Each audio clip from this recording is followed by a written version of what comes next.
اب نوٹ کر لیجئے، یہ کتابیں اگر آپ پڑھنا چاہیں تو کتاب الملاحم میں پڑھیے۔ بدترین عذاب عربوں پر آیا کھڑا ہے، سروں پر تنا ہوا ہے، بدترین۔ ایسی جنگ ہونی ہے الملحمۃ العظمی، جس کو کہ میں بھی آپ کو گواہی پیش کر دوں گا، جسے کہا گیا ہے دی لاسٹ کروسیڈ۔ بش نے بھی کروسیڈ کا لفظ بول دیا تھا، پھر واپس لیا اس نے۔ نکل جاتی ہے جس کے منہ سے سچی بات مستی میں، فقیہ مصلحت بین سے اور ہندے بادہ خار اچھا، کروسیڈ کہہ کر پھر واپس لیا۔ یہ کروسیڈ، اس کے اوپر جس قدر نقصان ہونا ہے عربوں کا، گریٹر اسرائیل بنے گا، یہ عراق، شام، اردن، سعودی عرب کا کچھ شمالی علاقہ، ترکی کا جنوبی علاقہ، مصر کا صحرائے سینا، اور اس کے ساتھ ہی جو بہترین اس کا زرخیز ترین علاقہ ڈیلٹا آف نائل، یہ سب یہودیوں کے قبضے میں جائے گا۔ اس کو حدیث میں کہا گیا الملحمۃ العظمی۔ عیسائی 80 علم لے کر اے مسلمانوں تم پر حملہ آور ہوں گے، اور ہر علم کے نیچے 12,000 فوج ہوگی، 9.5 لاکھ فوج۔ یہ نیٹو کی تیاری کس کے لیے ہو رہی ہے؟ جب یو ایس ایس آر کا خاتمہ ہوا تو پوچھا گیا تھا نیٹو چیف سے، اب کس لیے؟ تمہارا وہ دشمن تو ختم ہو گیا، اب ہمیں اسلامک فنڈامنٹلزم سے نمٹنا ہے۔ وہ جانتے ہیں خطرہ یہی ہے،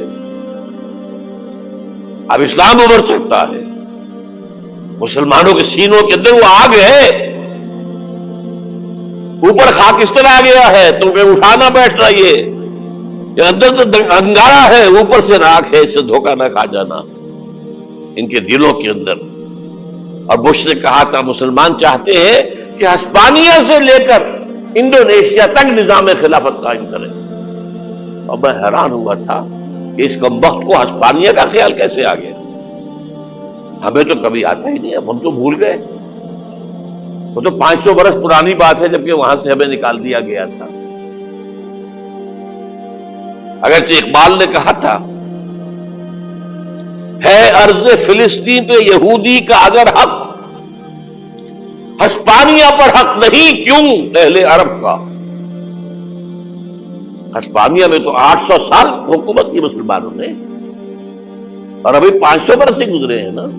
یہودی تو ارض مقدس سے 2000 سال نکالے گئے،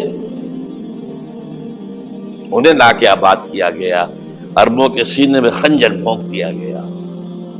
وہ چھوٹا سا ملک جو چاہتا کرتا، کوئی پوچھنے والا نہیں۔ امریکہ جیسے اپنے بیٹے کی حفاظت کرے ویسے کرتا اس کی۔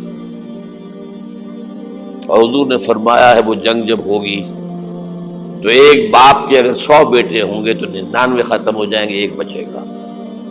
یہ حدیث ہے، حدیث ہے صحیح۔ اور آپ نے فرمایا ویل للعرب من شر قد اقترب، عربوں کے لیے ہلاکت ہے، عربوں کے لیے بربادی ہے اس شر سے جو قریب آ چکی ہے۔ اور آج جس طرح انہوں نے ان کی تہذیب کو اختیار کر لیا ہے، دبئی جا کر دیکھیے، بدترین مغربی معاشرہ جو ہے وہ دبئی کے اندر ہم نے قائم کر کے دکھا دیا۔ اب سعودی عرب اس راستے پر بڑھ رہا ہے۔ اور اس کے بعد نمبر 2 پر جو ہے ہم پاکستانی ہیں،